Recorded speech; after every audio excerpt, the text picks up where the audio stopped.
Assalamualaikum warahmatullahi wabarakatuh.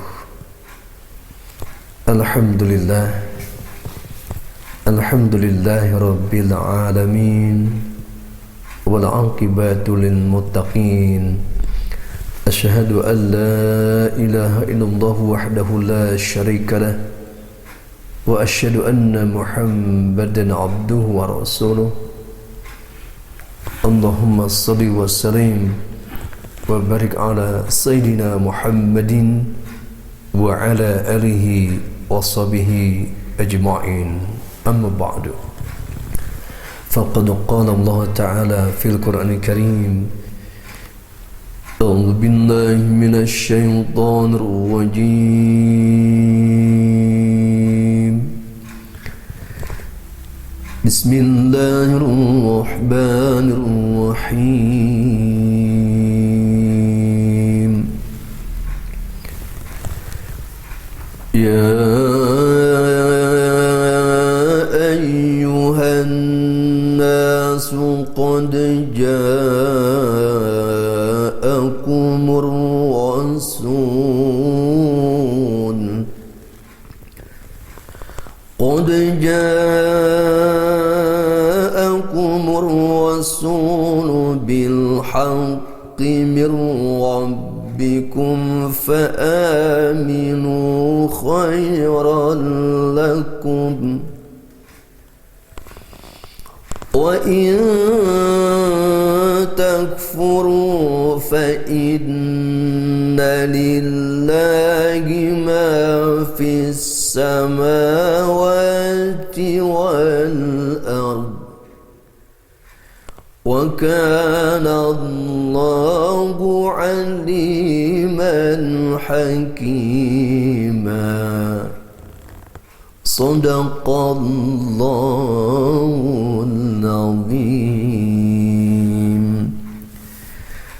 Para pemirsa RTV yang dimuliakan Allah Subhanahu wa taala, alhamdulillahirabbil alamin. Segala puji hanya milik Allah Subhanahu wa taala. Pada kesempatan berbahagia ini kita dapat berjumpa kembali dalam rangkaian mempelajari kitab suci Al-Quran seputar Ya Nida Ya Ayuhan Nas. Itu panggilan kepada seluruh manusia. Allah memanggil kepada kita sebagai Anas, sebagai makhluk sosial. Makhluk sosial yaitu mempunyai kewajiban beribadah kepada Allah Subhanahu wa taala, kemudian berbuat baik kepada kedua orang tua kita masing-masing, berbuat baik kepada saudara-saudara kita, saudara dekat, saudara sekandung, juga buat baik kepada anak-anak yatim, orang-orang miskin. Juga berkatalah kepada manusia dengan perkataan yang baik, dengan perkataan yang mengandung manfaat, yang memberikan motivasi-motivasi untuk selalu menebarkan kebajikan-kebajikan. Pada kesempatan kali ini kita akan mempelajari Ya Nida Ya Ayuhan Nas pada surah An-Nisa ayat 170. Sebuah informasi yang amat penting, sebuah informasi yang memberikan penegasan secara khusus agar kita pun ikut bersyukur, karena ini merupakan sebuah anugerah buat kita, sehingga memberikan petunjuk jalan kita menuju jalan yang lurus, menuju jalan yang benar, menuju kesempurnaan kehidupan kita dengan diutusnya baginda Nabi Muhammad sallallahu alaihi wasallam. Allah berfirman pada surah An-Nisa surah 4 ayat 170, A'udzu billahi minasyaitonir rajim.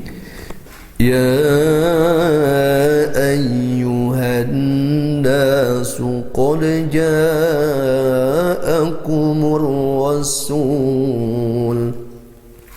Wahai seluruh umat manusia, qad ja'akum, sungguh telah datang kepada kamu semua Ar-Rasulu, seorang Rasul utusan Allah, yaitu baginda Nabi Muhammad sallallahu alaihi wasallam, bil haqqi min rabbikum, dengan membawa kebenaran dari Rabb mereka, dari Rabb kamu, jadi dari Allah Subhanahu wa taala.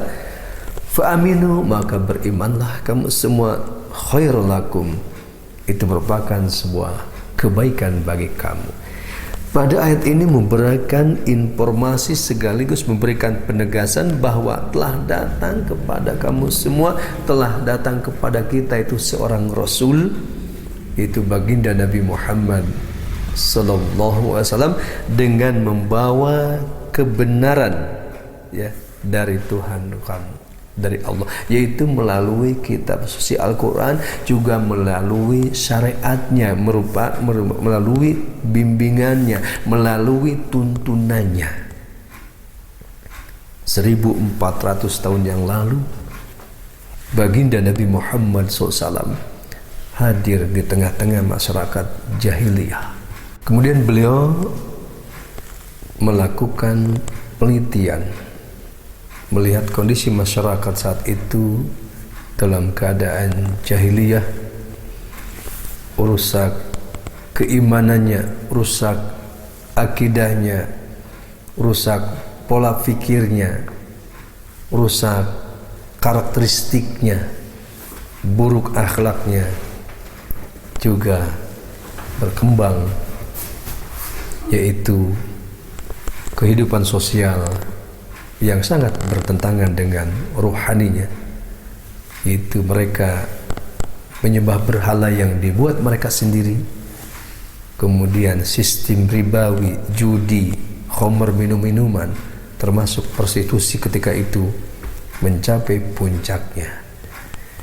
Kemudian baginda Nabi Muhammad SAW berupaya setelah riset, setelah mengadakan penelitian tersebut, beliau mengasingkan diri untuk bertahanus di Gua Hira untuk mencari pedoman hidup tentang hakikat kebenaran hidup itu seperti apa. Dengan penuh kesungguhan, dengan penuh keistiqomahan, ingin merubah masyarakat jahiliyah menjadi masyarakat yang merdeka, yang penuh dengan keimanan. Kemudian beliau selalu bertahanus beberapa Ramadan, yang akhirnya mendapatkan sebuah pencerahan, itu dengan turunnya wahyu pertama di Gua Hira yang telah kita bahas, yaitu surah Al-Alaq ayat 1-5. Sebuah wahyu Al-Quran, sebuah revolusi membaca, revolusi perbaikan tauhid keimanan, sehingga dengan wahyu pertama tersebut mulai Rasulullah mendapatkan bimbingan Allah bagaimana caranya untuk memperbaiki masyarakat jahiliyah tersebut. Walaupun hasilnya tentunya belum maksimal. Selama 13 tahun Rasulullah berdakwah di Mekah, hanya mendapatkan beberapa sahabat. Tetap mereka yang kafir, mereka yang ingkar tetap ingkar, terus memusuhi. Bahkan terakhir ketika mereka berkumpul bermusyawarah di Darun Nadwah, membicarakan bagaimana mengatasi Muhammad. Ada yang mereka mengusulkan dipenjarakan saja, ada yang mengatakan diusir saja, ada yang mengatakan dibunuh saja. Dan salah satu yang datang itu adalah sosok orang tua, yaitu jelmaan iblis, juga mendukung untuk mengusulkan agar Nabi Muhammad dibunuh. Ini sebuah perjuangan yang sangat luar biasa. Kemudian tatkala malam perintah Allah kepada Rasul untuk berhijrah, ya, rumah Rasulullah yang tidak besar itu dikepung sekitar 100 pemuda yang siap pedangnya menghunusnya. Tetapi dengan pertolongan Allah, Allah selamatkan, Allah hijrahkan ke Madinah. Ini awal sebuah perjuangan bahwa telah datang kepada kamu semua, kepada kita, seorang Rasul yang membawa kebenaran dari Rabb, dari Allah Subhanahu wa Ta'ala. Dan secara regenerasi, Rasulullah mengajarkan kitab suci Al-Quran kepada para sahabat, mendidiknya, kemudian menyampaikannya pelajaran Al-Quran, kemudian oleh para sahabat Al-Quran dihafalkan, dipahami, kemudian diamalkan dalam kehidupan sehari-hari pesan-pesan yang disampaikan kitab suci Al-Quran. Kemudian para sahabat menyampaikannya kepada generasi berikutnya yang disebut dengan tabi'in. Juga tabi'in menyampaikan kepada tabi'in, sampailah kepada kita, termasuk kitab suci Al-Quran sampai ke rumah-rumah kita saat ini. Ini bukti kebenaran firman Allah Subhanahu wa Ta'ala pada ayat ini, surah An-Nisa ayat 170, telah datang kepada kamu semua seorang Rasul yang membawa kebenaran dari Allah Subhanahu wa Ta'ala, itu Nabi Muhammad SAW, dengan membawa kitab suci Al-Quran. Kitab suci Al-Quran dari awal pertama diturunkan sampai saat ini, keutuhannya terjaga. Dan salah satu memelihara keutuhan, menjaga kitab suci Al-Quran adalah kita semua pemirsa RTV. Dengan apa? Dengan belajar Al-Qurannya, dengan membaca kitab suci Al-Qurannya, dengan mempelajari isi kandungan Al-Quran dan berupaya kita mengamalkannya dalam kehidupan sehari. Itu adalah penjagaan kita, ikut serta dalam memelihara, menjaga keutuhan kitab suci Al-Quran. Kita bersyukur tentunya ya, kita walaupun tidak bertemu dengan baginda Nabi Muhammad SAW, kita pun beriman, meyakini ya kebenaran beliau. Dan mudah-mudahan kita juga tentunya berharap bahwa kita termasuk orang-orang yang dirindukan oleh baginda Nabi Muhammad SAW. Karena pada suatu kisah diceritakan ketika Rasulullah berkumpul dengan para sahabat, Rasulullah menyampaikan, aku ini rindu kepada saudara-saudaraku. Kata pada sahabat, bukanlah kami saudara engkau, bukan, engkau adalah sahabat saya. Tetapi saudara-saudara adalah saudara yang beriman kepada saya tetapi tidak bertemu dengan saya. Mudah-mudahan kita semua tentunya ya, pemirsa RTV, termasuk orang-orang yang dirindukan baginda Nabi Muhammad SAW.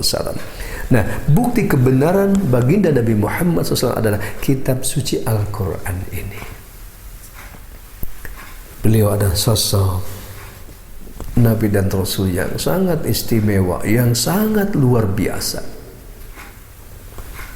baik dari sisi ibadahnya, budi pekertinya ya, menjadi tauladan, menjadi contoh yang utama buat kita semua.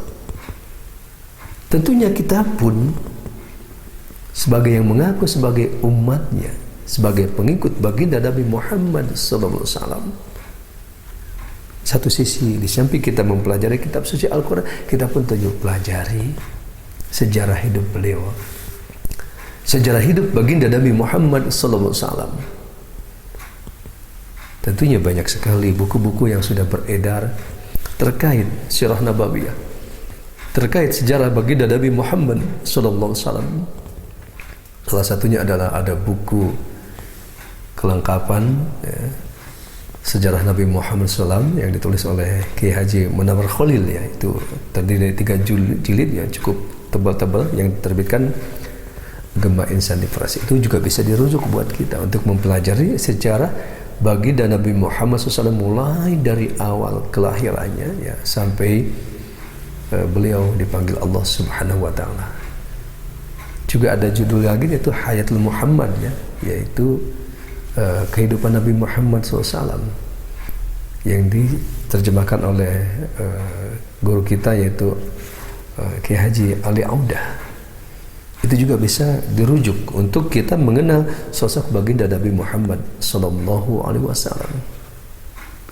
agar kita betul-betul memahami ya, sosoknya, kriterianya ya. Bahkan mungkin juga ketika Allah memberikan izin kepada kita Mungkin di dunia ini kita bertemu dengan baginda Nabi Muhammad SAW, ya tentunya melalui mimpi, ya. Karena ya kita pada umumnya, kita termasuk, saya adalah orang biasa. Berbeda mungkin kedudukannya seperti Al-Imam Ghazali ya, sebagai Hujatul Islam ya. Beliau itu dalam kitab Ihya Ulumuddin ya, karangan beliau yang sangat luar biasa ya, karyanya yang sangat istimewa ya, memberikan pencerahan yang ketika beliau cross-check hadis, apakah ini hadis dari baginda Nabi Muhammad SAW atau bukan, itu ya dalam kisahnya itu selalu bertemu langsung dengan baginda Nabi Muhammad SAW. Bisa saja, karena memang tingkatannya, makomnya sudah sampai ke makom yang tertinggi tentunya.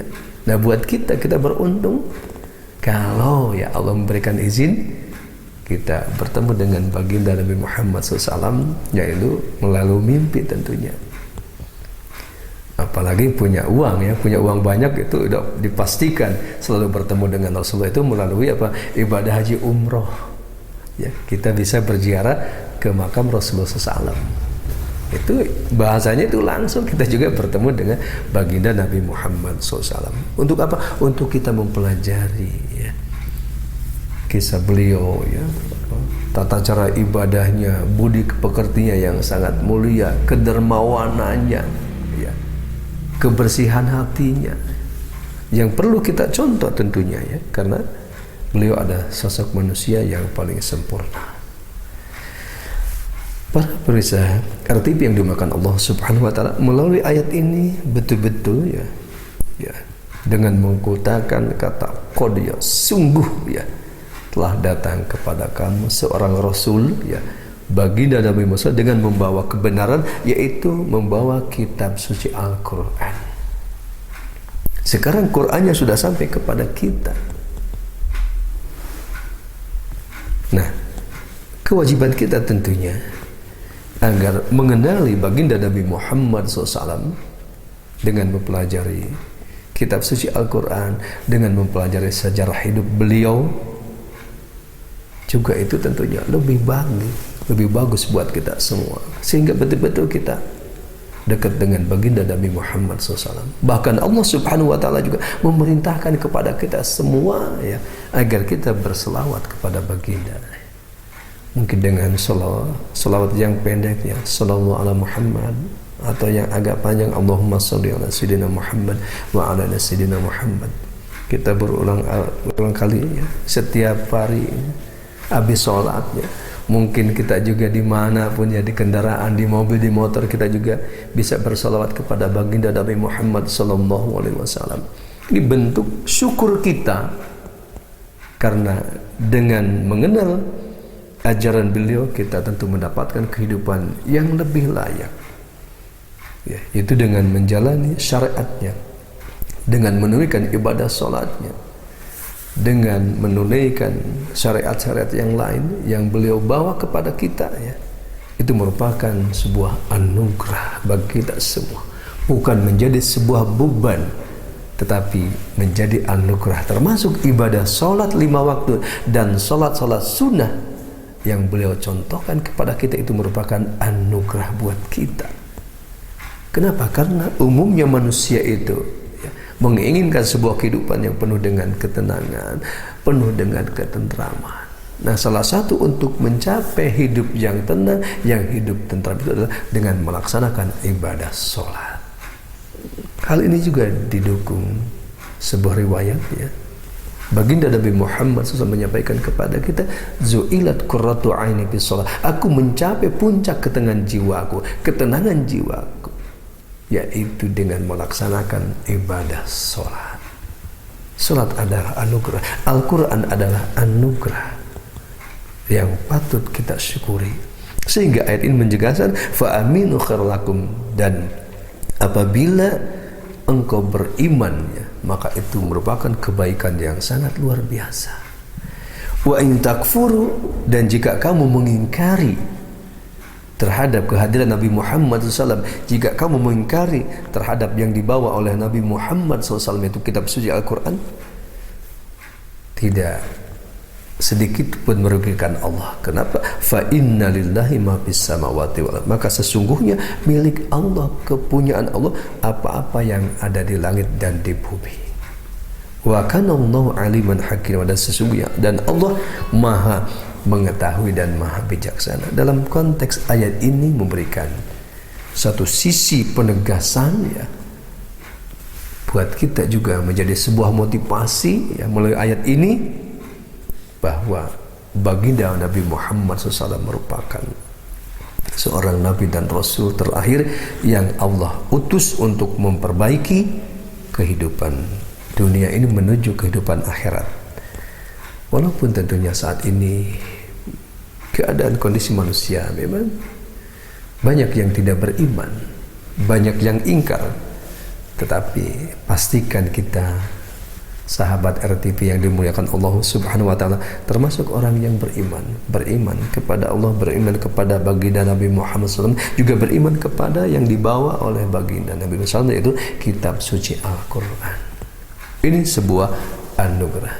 Biarkanlah orang yang ingkar, biarkanlah orang yang kafir, biarkanlah orang-orang yang mengikuti hawa nafsunya, tetapi kita pastikan bahwa kita termasuk orang-orang yang mengikuti tuntunan baginda Nabi Muhammad SAW, termasuk kitab suci Al-Quran adalah sunnah mutaba'ah, yaitu membaca kitab suci Al-Quran itu mengikuti apa-apa yang diajarkan baginda Nabi Muhammad SAW kepada sahabat-sahabat, kepada tabi'in kepada tabi'in, sampai kepada guru-guru kita, dan guru kita kepada kita, sehingga Al-Quran sampai sekarang baik dari sisi bacaannya maupun isi kandungannya tetap utuh terjaga karena mengikuti sunnah muttaba'ah ini. Oleh sebab itu tentunya dalam aplikasi mengamalkan ayat ini dalam kehidupan kita sehari-hari, satu sisi kita terus berupaya membaca kitab suci Al-Quran, tentunya melalui talaqi musyafahah. Kita belajar langsung kepada guru-guru Al-Quran kita yang secara khusus mempunyai sanad baca Quran yang tersambung sampai baginda Nabi Muhammad sallallahu alaihi wasallam. Kemudian juga tentunya kita pun mencontoh kepribadian baginda Nabi Muhammad SAW dalam kehidupan kita sehari-hari. Ini tentunya sangat penting. Kita tidak hanya mengaku, tetapi bagaimana agar kita meningkat termasuk yang diakui baginda Nabi Muhammad SAW. Karena berapa banyak orang yang mengaku sebagai umat Nabi Muhammad SAW, tetapi dalam tingkah lakunya, dalam perilakunya sangat bertentangan, sangat arogan, merasa benar sendiri misalkan, tidak mau dikritik orang lain, tidak mau dinasihati orang lain. Tentunya bagi kita, bagaimana mencontoh baginda Nabi Muhammad SAW dalam kehidupan kita sehari-hari. Nah, semua sudah tertulis dalam kitab suci Al-Quran. Kenapa? Karena ketika ditanya istri beliau Siti Aisyah, bagaimana akhlak Rasulullah? Akhlak Rasulullah adalah Al-Quran. Oleh sebab itu tentunya kita, sahabat RTV yang dimuliakan Allah Subhanahu wa taala, agar betul-betul mengenal sosok baginda Nabi Muhammad SAW. Di samping kita mempraktekkan ya, setiap amalia ibadah kita kepada Allah Subhanahu wa taala melalui tuntunan baginda Nabi Muhammad SAW, juga agar kita betul-betul diakui sebagai umatnya dan termasuk orang-orang yang dirindukan oleh Rasul. Pastikan ya, untuk diakui itu tadi ya, kita beriman, kemudian prakteknya dengan menjalankan syariatnya, yaitu melaksanakan ibadah sholat wajib, sholat sunnah, zikir kepada Allah, juga memperbanyak dengan membaca selawat secara khusus. Di samping membaca kitab suci Al-Quran, kita pastikan termasuk orang-orang yang gemar membaca selawat dengan penuh keikhlasan gitu. Jangan sampai tertipu. Kenapa? Karena kita membaca selawat karena pengen kaya misalkan ya, karena membaca salat pengen urusan kita dapat kemudahan. Tetapi pastikan bahwa membaca selawat semua lillahi ta'ala, ikhlas karena Allah Subhanahu wa ta'ala ya, tentunya satu sisinya otomatis ya dengan banyak membaca sholawat ya, insya Allah Allah pun akan memberikan kemudahan-kemudahan terhadap jalan hidup kita, khususnya untuk mencapai kebahagiaan hidup di dunia dan akhirat. Juga pastikan bahwa kita termasuk orang-orang yang diakui sebagai umat Nabi Muhammad SAW, bukan yang mengaku. Oleh sebab itu amat penting untuk terus kita pahami, kita renungkan ya, ayat yang simple ini, ayat yang pendek pada surah An-Nisa ayat 170 memberikan sebuah gambaran yang sangat luar biasa, yang luas kalau kita kaji secara seksama, secara teliti. Paling tidak adalah kita termasuk orang-orang yang beriman ya, karena dengan beriman kepada baginda Nabi Muhammad SAW, beriman kepada kitab suci Al-Quran, itu merupakan kebaikan-kebaikan yang tiada taranya. Mudah-mudahan kita semua, para pemirsa RTP yang dimuliakan Allah Subhanahu wa taala, betul-betul ya kita mengenal sosok baginda Nabi Muhammad SAW ya. Kemudian kita mengikuti apa yang dilakukan oleh beliau, yaitu mengikuti sunnah-sunnahnya ya. Juga tak lupa kita berusaha ya untuk memperbanyak membaca sholawat. Mudah-mudahan tentunya dengan banyak membaca sholawat ini ya, Allah memberikan anugerah kepada kita. Bahkan suatu saat mungkin ya Allah izinkan kita akan bertemu dengan baginda Nabi Muhammad SAW, walaupun melalui sebuah mimpi. Nah, dengan mengenal sosok baginda Nabi Muhammad SAW terlebih dulu gitu itu, kita tidak akan tertipu dengan syaitan ya, tidak tertipu dengan bujukan setan ya. Karena ada suatu saat ya, ada sebuah cerita, katanya seseorang mimpi bertemu dengan Rasulullah. Ternyata bukan Rasulullah, namanya Muhammad, tetapi bangsa jin dari Baghdad katanya. Nah ini kenapa? Sebuah tipuan gitu. Kenapa? Karena kita tidak mengenal dulu. Nah kalau kita mengenal dulu melalui bacaan kita, sejarahnya, oh sosok baginda itu sangat luar biasa ya, apa namanya, misalkan wajahnya putih bersih bercahaya misalkan, kemudian dadanya lebar ya, itu kan dari sisi itu kita paham, oh Rasul itu seperti itu. Nah ketika tentunya ya mimpi yang insya Allah anugerahkan lewat mimpi dengan banyak baca salat ini, kita tidak tertipu dengan tipuan-tipuan syaitan. Mudah-mudahan kita semua tentunya ya diberikan anugerah ya, karena ada sebuah cerita ya, termasuk Ibnu Jarir At-Tabari ya, yaitu beliau mengarang tafsir At-Tabari ya, Jami'ul Bayan itu, mulai beliau menulis kitab tafsir yang tebalnya ya sekitar 17 jilid berbahasa Arab itu. Dalam sebuah cerita itu, setelah beliau ingin bertemu dengan baginda Nabi Muhammad SAW, tetapi baru mencium bau wangi Rasulullah, beliau pingsan. Nah setelah bangun dari pingsan itu beliau bisa menulis tafsir ya sekitar 17 jilid berbahasa Arab. Ini sebuah anugerah. Dan termasuk juga ada cerita juga Syekh Mutawalli Asy-Sya'rawi ya, dalam tafsir Sya'rawinya itu beliau juga sering bertemu dengan Rasulullah melalui mimpinya ya, sehingga beliau mempunyai karya tafsirnya sangat-sangat luar biasa. Dan kita juga mudah-mudahan berharap agar Allah memberikan izin ya, ketika kita dengan banyak membaca salawat bertemu dengan baginda Nabi Muhammad SAW, merupakan anugerah yang sangat luar biasa. Mudah-mudahan kita semua dapat mengamalkan, mempraktekkan ya, ayat surah An-Nisa surah 4 ayat 70 ya, sehingga benar-benar kita itu mempunyai bekal yang kuat, iman yang kokoh ya, kemudian mengikuti sunnah muttaba'ah, yaitu mengikuti sunnah baginda Nabi Muhammad sallallahu alaihi wasallam. Terima kasih. Assalamualaikum warahmatullahi wabarakatuh.